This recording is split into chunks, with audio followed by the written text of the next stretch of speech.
Hey everybody, it's EJ from Eyedesyn.com, and today we're going to learn a little bit about subdivision surface modeling and how we can create some fun models inside of Cinema 4D.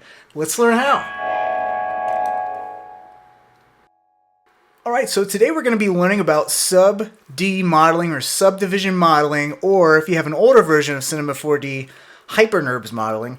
And to do that, we're going to actually use these two little fun guys, our little Super Mario mushroom and our Lego head, because my mantra is if you're learning anything, especially modeling, you always want to be creating something that you enjoy or something you like. You want to make it fun for yourself. And what is more fun than Super Mario and Legos? I mean, that's just two of the most fun things ever. So let's actually go over and actually understand a little bit about subdivision surfaces. Now you can find the subdivision surface up in this menu right here, our generator menu, and I can bring that into our scene. And if you have an older version of Cinema 4D, I believe before R16, this is actually called a HyperNURB or HyperNURBS. So what NURBS stand for, and this is actually going to reveal what subdivision surface actually does, is it's non-uniform rational B-Spline, and all this is kind of gibberish except for the B-Spline. B-Spline may be familiar to you if you use splines a lot in Cinema 4D, because every time you make a spline and you click on the spline object, we have this type, and you can actually change the type of spline interpolation from Bezier to linear or cubic, and then you can see we have this B-Spline here. So basically B-Spline is the type of smoothing going on points and points that actually make up polygons and geometry. So subdivision surface or HyperNURBS is a method of smoothing out geometry to making more organic forms. So let's go ahead and demonstrate this, what the subdivision surface actually does, and get a little more into this B-Spline and how that kind of translates. So let's get into a new scene. I'm going to demonstrate with polygons, so I'm going to get a plane, and let's just make this face forward.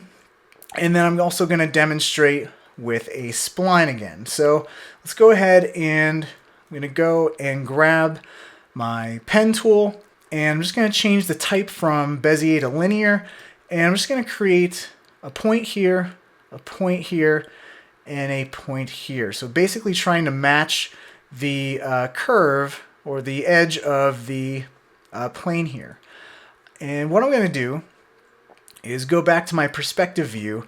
I'm going to actually go into a different display mode called garage shading, so I can actually see all the subdivisions here, because my plane by default has 20 segments in the width and the height, and you don't see that unless we go into a mode that actually shows all those edges, and you can now see that we have all those segments now. So what I'm going to do is just bring this, the width and height segments to 2 on each side. So you see we have a plane with 4 polygons.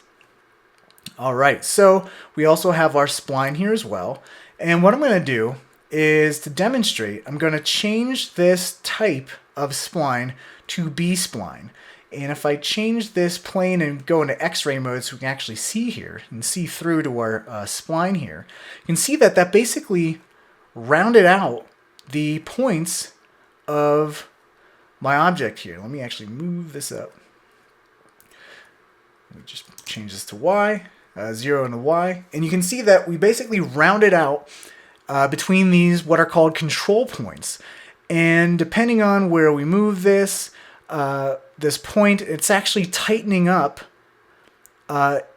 whatever side you're going to. So if I undo that and I create, by holding down Command and create 2 points, and then if I zero this out, let's see, this is 200 in the X.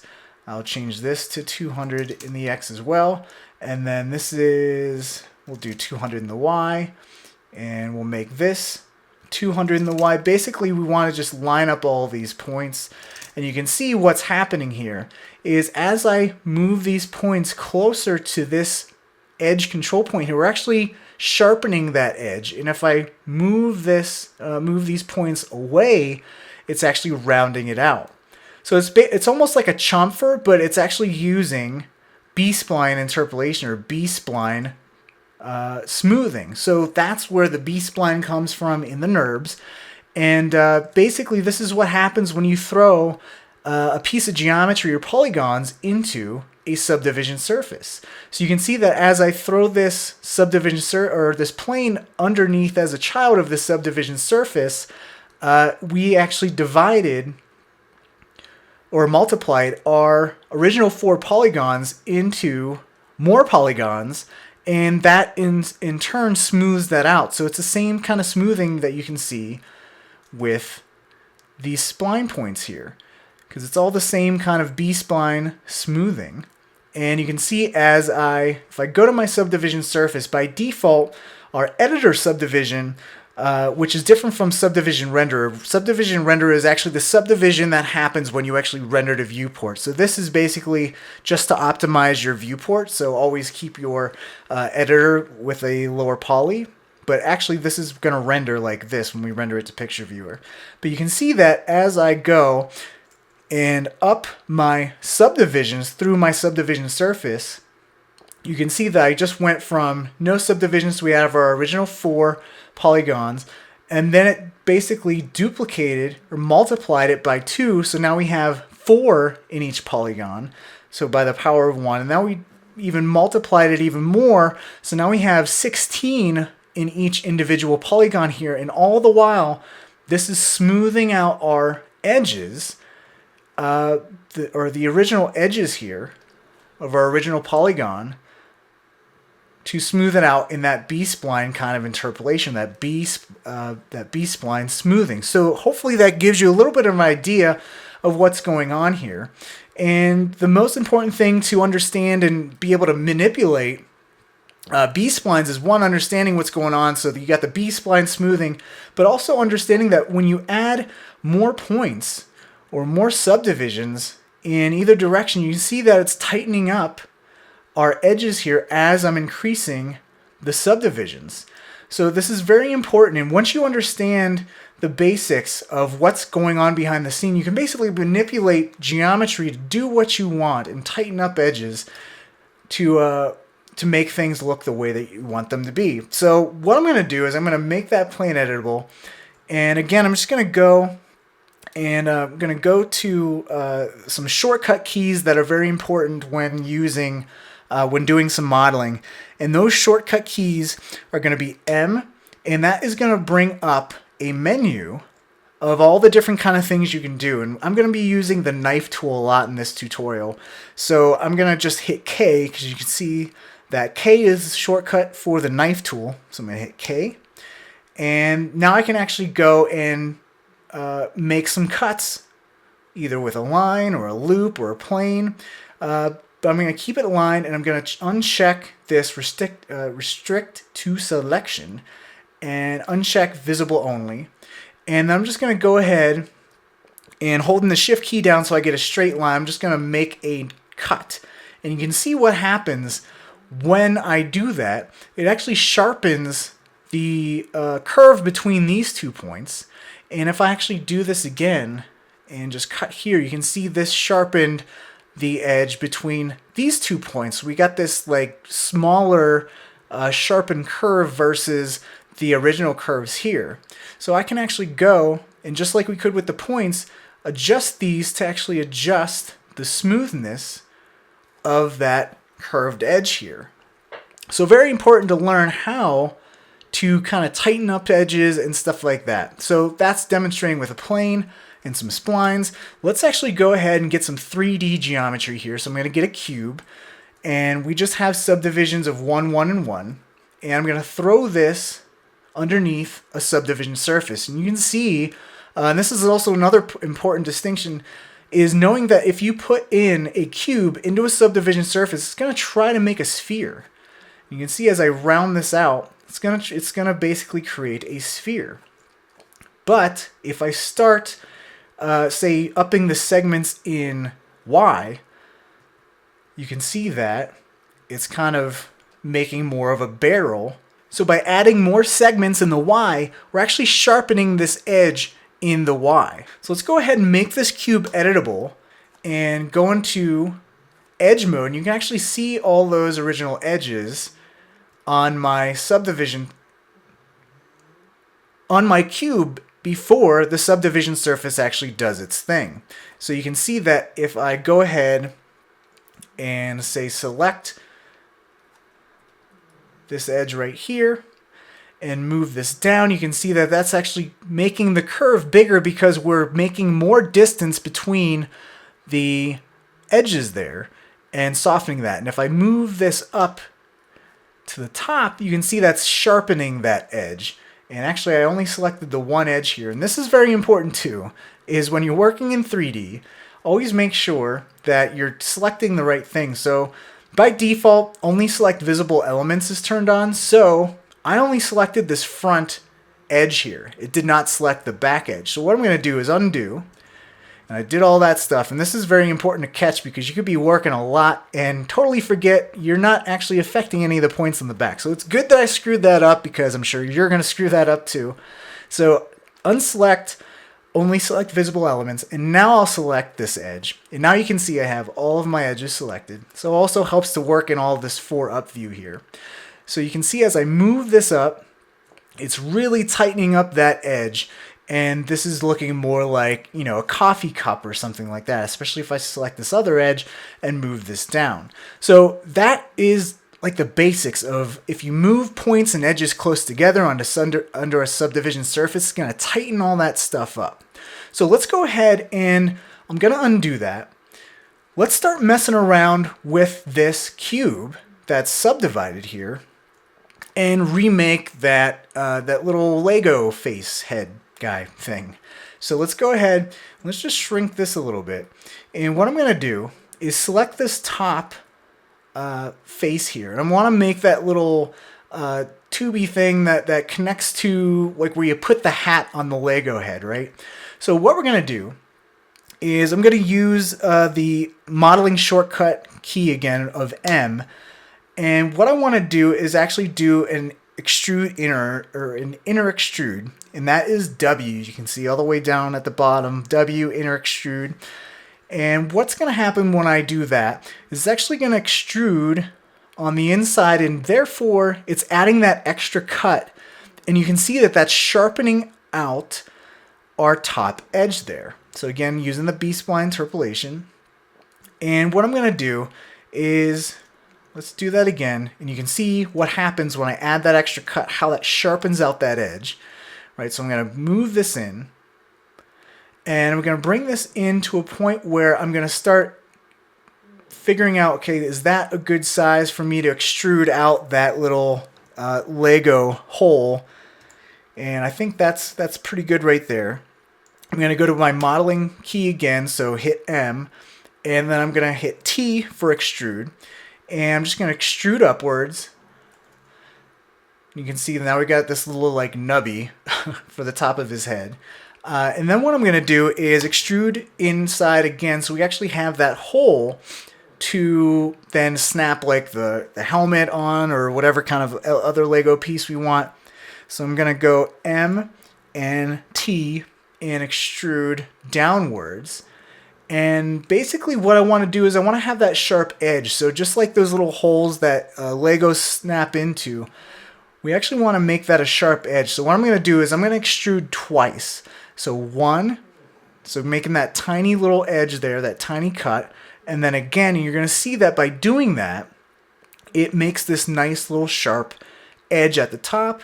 And then I'm just going to extrude one more time. And you can see that's going to sharpen out that bit on the bottom too. And another thing to also see, just like when we threw just a regular cube into our subdivision surface, it made it a sphere. When you just have a polygon, it's going to make that kind of like a circular bit there. So we're looking pretty good with our Lego head here. The only thing I see is we need to sharpen up this bit right here. And another useful shortcut key to turn off and toggle the subdivision surface on and off is Q. So I'm hitting Q and toggling on and off the subdivision surface so we can always see what's happening on our original geometry and then what happens when we smooth everything out with that subdivision surface. So what we need to do is make another cut, a loop cut, to be able to sharpen and tighten up this bit, because this is too much smoothing between the top of the head and where this little Lego whole thing is. And we also need another cut up here as well to sharpen this edge. So we sharpened the inner bit, but we need to sharpen the outer bit. So let's go ahead, and again, I'm going to get my knife tool, so I'm going to hit M, K, and M is going to be very important to just be toggling through all this stuff. So M, K, and we're going to go from line mode to loop mode. And what that's going to do is, you can see this is going to make like a loop cut around our geometry here. So I'm going to add a cut here, and you're going to see, boom, we just sharpened up that edge right up at the top. So you can see that new edge right there. I'm going to do the same thing here at the bottom, and I'm toggling with Q on and off the subdivision surface, and now watch what happens. Boom, and we just tightened up that bottom as well. So again, all understanding what happens when you add another cut, and then understanding if I do, if I hit U, and U is another shortcut key that you're going to want to do for like selections and stuff like that. So I'm going to do UL for loop selection, and I'm going to go to edge mode here, and I'm doing a loop selection so I can grab that new cut that we just made. And again, I'm going to demonstrate what happens when I move this up and down is that when the points are further apart, that curve is greater. When I move them closer, that curve is lesser, more sharp.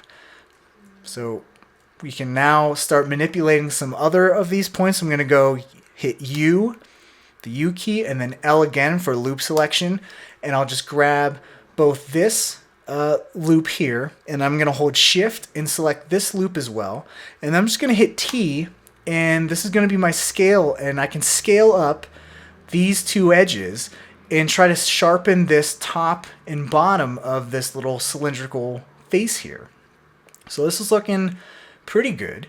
Let's actually, I think what I want to do is just select all of these bits up here at the top and probably just scale this up a little bit. And notice when I scale this up that it's actually scaling downwards too. So I need to make sure I move this up so these points are straight so we don't have this indent here. So I'm just going to move this up like so. And that looks a little bit more like it. And I think our face is actually a little bit too long. So what I'll do is just grab these and scale. Just move this up, I guess. Just do that. We can just grab this little edge right here. And you can see there's our little face. You can probably go up here again as well and maybe move all this stuff down. So just by using loop cuts and some edge selections and moving around looped edges, we can tighten up our model to look more like our little Lego head. And again, it looks kind of chunky in the viewport here.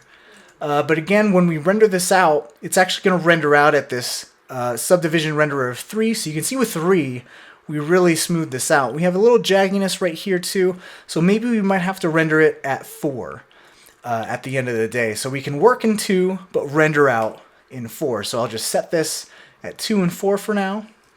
And let's actually texture this. And the other important thing is when you make things with Subdivision Surface, you also need to know how to actually texture things. And so we need to actually put the yellow texture on this whole entire thing. So something like this. And then we actually need to put the face on this guy. So I already made a face in Photoshop. So what I'm going to do is just select black for the color and then use the alpha channel, turn it on, and load in my little Lego face here. And you can see there's my face. I'm going to right click this little viewport window and just make this a plane so we can actually see what that looks like. So it's more, so it's all flat. And so this alpha channel is cutting through our color channel. And now I can just go ahead and place the face on my cube. But you can see that we have all these faces and this little stuff happening up here. And this is due to the default projection, which is UVW mapping. Now I don't claim to be a good texturer or anything like that, But one important thing to understand is how all these different projection modes work and how to try to manipulate each of these to get close to what you want without needing to know about UVW unwrapping and all that stuff, because that's a whole another bag of frogs and whatever that I don't really get into that much. But if you understand what all these things do and try to manipulate them to get close to what you want, you'll do fine 80% of the time. 68% of the time, you'll do it every time. So let's just go for, I think flat is actually going to be just fine for this model right here.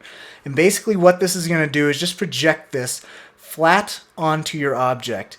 And you can see that if I move this too much in this offset, that actually it's going to start not working for us. So again, trying out each of these things and seeing what works, but actually when we just position this, position the face where we need it to be right here, you actually can see that we have the face on the back as well because it's tiled, and we also have this on both sides. So what I'm going to do is just say just be on the front, so you can see that it's no longer on the back, but it's on the front of the face when I actually render that. So that's perfect. So we're getting close. What we need to do is just adjust the length. So like scale this down a little bit, so maybe 65 and 65. And then we're just going to adjust these offsets here. And you can see that we're going to have to adjust this a little bit more because we need some perfect circles for the eyes. Just move this down. And I think that's pretty good. So just by kind of messing around with the offsets here and the offset scale, and what I can actually do is hit the Option key, hold the Option key, and actually go more fine-tuned in the offsets here. So it actually goes down to the 10th decimal place there. And just get more precise there. And boom, we got our Lego head. So that's just a little bit of subdivision modeling and some manipulation of some texturing for the projection and stuff like that. And we got our nice little Lego head. And again, if I turn off the subdivision surface, this is just a blockhead. It's just a blockhead. So again, just the power and the understanding of knowing what happens with subdivision surfaces can turn a blockhead into a cool Lego head. So let's go ahead. I'm just going to do one more demonstration to create the Super Mario mushroom. And what I'm going to do is get another cube again and get a subdivision surface and just throw the subdivision surface in here. And again, I'm going to go to display and go to garage shading so I can see all my subdivisions here. And you can see that as I hit Q to toggle the subdivision surface on and off, we have a cube. But once the subdivision surface acts on it, smooths everything out, it looks more like a cube. Now, if I go ahead and up the segments 1 in each of the dimensions X, Y, and Z, I have basically 4 by 4 by 4. And what I'm going to do, and you can see that this is just like a rounded cube now because it's kind of sharpening everything up, so it's going from a sphere to more of a cube, a rounded cube. And you can see again as I up the segments in either direction, it's kind of smoothing out or sharpening the edges of some of these. So just to demonstrate again what's going on. What I'm going to do is hit C to make this editable, and I can go to my edge mode now, and I'm going to hit U and L to do a loop selection again. So again, the MK for knife tool and the UL is going to be used a lot in this tutorial. So UL, loop selection. And what I'm going to do is I want these extra subdivisions, but I also want to scale this up, scale up these edges. And what I'm going to do is hold down Shift to be able to quantize this to tens, so 120%. And I'm also going to do the same thing for this as well. So each of these loops, I'm going to hit T for scale, hold down Shift, and go 120 there as well. So you can see that we're more rounding this out. It's not so much of a rounded cube. But what I want to do at this point is demonstrate that for like a mushroom head, it's more round than anything else. So we can actually create something very similar to what we have now where we kind of have our mushroom head shape. But what I'm going to do is grab a sphere, move this off to the side. And what I want to demonstrate is if I turn off this subdivision surface and we just have the underlying geometry unsmoothed, and I go to my sphere and I go to the different type of from just default standard to hexahedron and bring down the segments, you're going to see we got basically the same exact shape, only this sphere is actually way more accurate. You can see that I didn't actually scale out as much as I really should to get a perfectly round shape, but actually basing my rounder model off of a sphere and then throwing this sphere in a subdivision surface, you can see that this is actually much more round. So it's less guesswork when actually using a cube. So what I'm going to do is I'm just going to use this sphere instead. So I'm going to delete the cube, zero out the coordinates on this sphere here, and I'm just going to make this editable. And I'm going to go to my edge mode here, and you can see exactly what happened. Basically, I'm just using this sphere to get to this point and not use a cube because this is way more rounded, much nicer. And now what I can do is go U, L for loop selection, select this bottom loop, and basically I just want to scale this down. I want to make this flat. And I can do this two ways. I can just hit T and scale this down in the Y, or I can just scale it down and just enter 0 in the Y scale and hit enter, and it's going to do the same thing. So what I want to do is also select this rogue point down here and move this up and basically make this go right there. So we have like a flat bottom, and again you can see how that kind of distorts our shape. You can see that this we're actually getting kind of close to what a mushroom looks like, the little top part of the Mario mushroom. So what I'm going to do is go to rectangle selection. I'm just going to move this up, and again need to make sure I turn off only select visible elements because I want to select all the points at the bottom. And what I'm going to do to make the little inner part that actually has like the mushroom part with the eyes on it is I'm going to make a little cut here and actually do an inner extrude to tighten up the bottom here and also push up into the bottom of the mushroom. So what I'm going to do is select all of these polygons on the bottom here and do an inner extrude, which is MW. And inner extrude, and you can see that we're tightening up that bottom edge. But actually what I want to do is just like we did with the top of the Lego head, where we wanted that little top section that connects other Legos into. I'm going to do the same thing on the bottom here, just so we get a little like indent where we can put the other piece of the Mario mushroom head in there. And I'm going to do a MT for extrude, and I'm just going to extrude up inside here. And you can see that we're making that nice little indent on the bottom of the mushroom head there. And what I can do now is you can see we got, that's looking like the top of the mushroom, top of the Mario mushroom.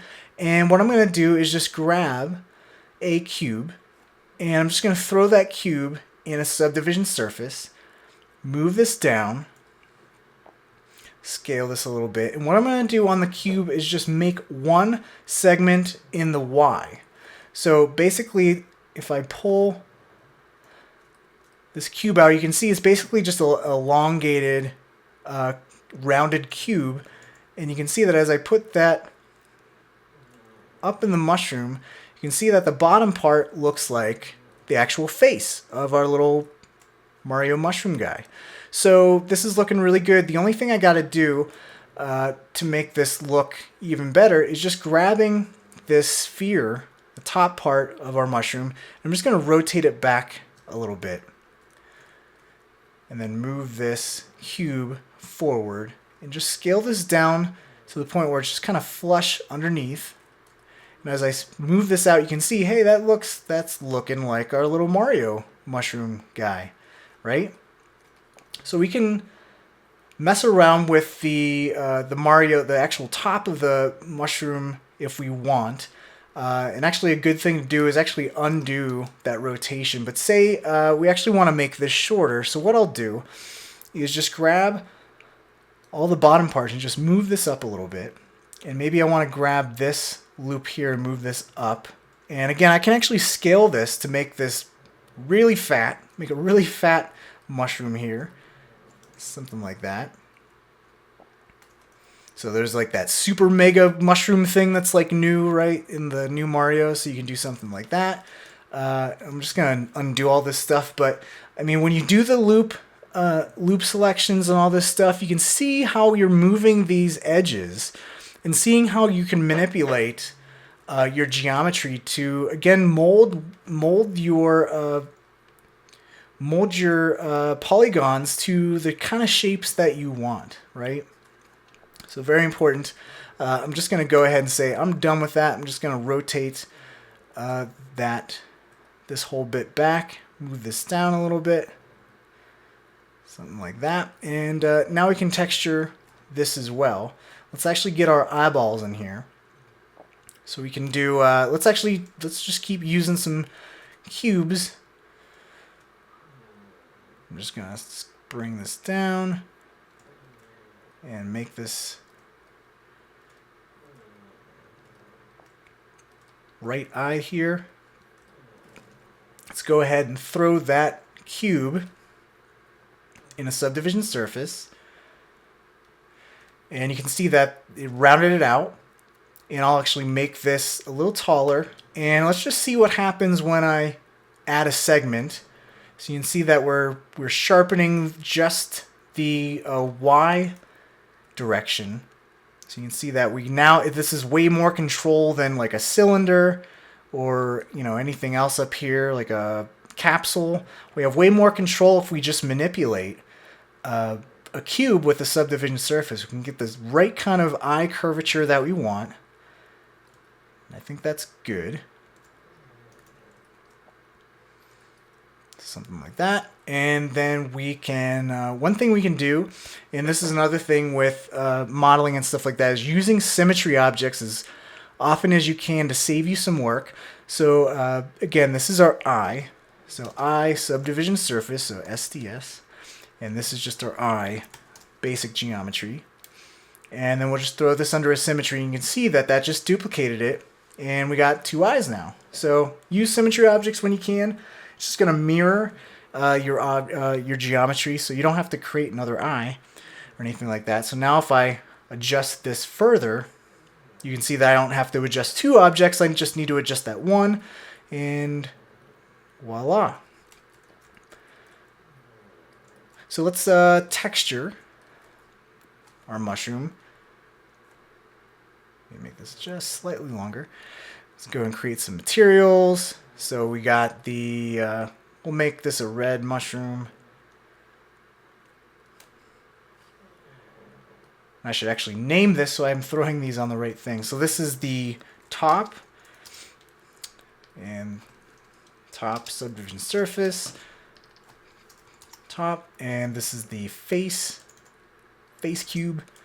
So face subdivision surface, and let's create the tan for the mushroom's face, and we'll just create black for the eyeballs. There we go. Now the thing is, and again, with this bottom part, you can see how chunky that is. So we're going to have to make sure that we can subdivide this as much as we need this to be. So even at 3, you can see that's still chunky. So let's see if 4 is good. I think 4 smooths that out. So again, we'll work with the editor subdivision of 2, but we'll render with 4. And yep. And then with the eye, we might need to do the same thing. Let's see if that's pretty smooth at 3. You can still see a little jagginess there, so maybe we'll do the same thing. Editor at 2, render at 4, and we'll do the same exact thing for the top here too, because this is the bigger object. We'll have this render out at 4, because you can see that's much smoother at 4.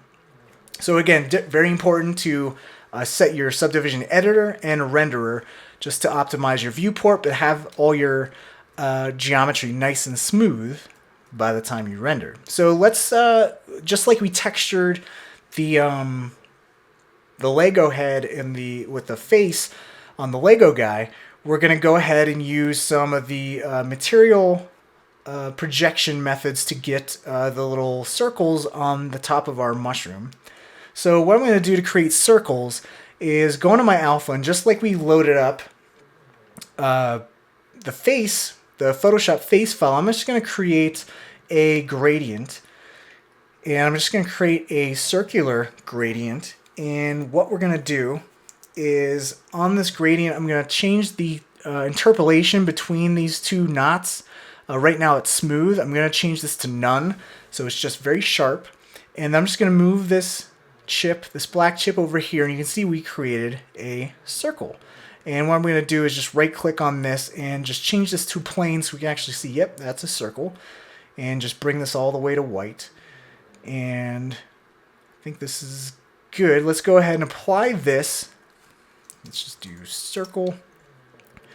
And we'll just apply this to the top of our mushroom here. And you're going to see that with the default UVW mapping, we actually have our circles looking good, our dots looking good, but if you look at the top, it's actually looking good too. But here's the thing. You can see that it's a little squashed, right? So what you would think is that, all right, if I just up the length here and then adjust this, it'll be okay. But you can see all the distortion happening. You can see how the dot on the top is actually all wrong and not looking very good at all. So this default method of projection is actually not going to help us out at all. I'm just going to right click on all these and reset the default, and let's try a different method here. So I think what I want to do is maybe try spherical, and we'll turn off tile so we just have one dot to manipulate. And let's go ahead and adjust this. We'll shrink this down. Shrink this down as well, and use these offsets. Oop, scale this down, offset. So I think if we do like 25, like 2 to 1, so 25 to 50, that should give us a nice circle, and that's looking good. So there's our first circle there. And what I can do is duplicate this and then just offset this to the side, and that'll be our side dot. Duplicate this again and adjust the offset so it's on the other side. Let's just see, this is 85.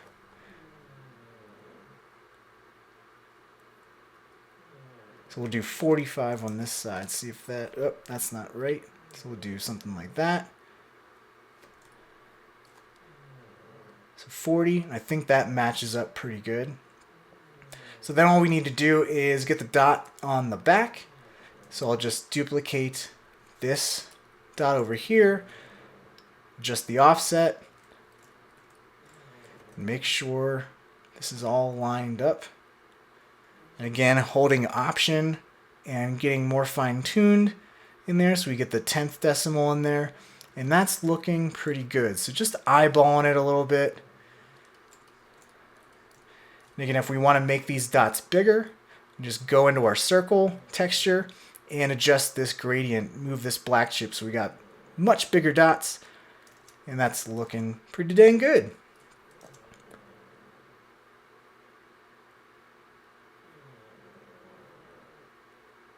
So let's go ahead and turn on some ambient occlusion here so we can have some nice shading on our guy.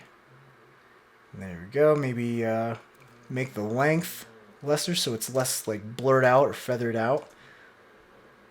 Nice. And we can add a light, like an area light. Move it right up here.